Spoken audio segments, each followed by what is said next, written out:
Isang magandang buhay sa ating mga nanay. May nabasa ako mga mamshi na isa sa batas daw nila ang ibalik ng mga anak ang lahat ng ginastos ng magulang pag sila ay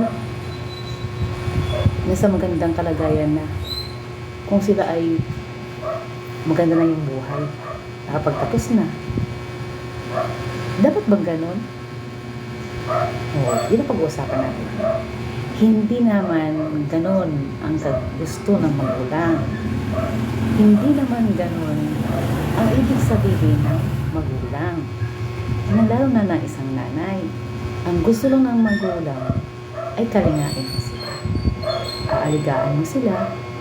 Ang nanay at o ang magulang hindi naniningil ng iniginastos sa mga anak. Alam natin at kapatid natin ang hirap ng buhay ngayon. Lalo na pa nagpaaral ka sa mga anak mo. Pero hindi natin kailangan na pabayaran ng mga bata, mga anak natin, kung sila ay maganda na ang naging buhay nila. Huwag naman ganun. Kasi mahihirakan na ang dignidad ng mga magulang. Ba't kailangan? Responsibilidad ng magulang na pag-aralin at pagtapusin ng mga anak. Pero hindi natin responsibilidad na ibalik din sa atin yung ganun.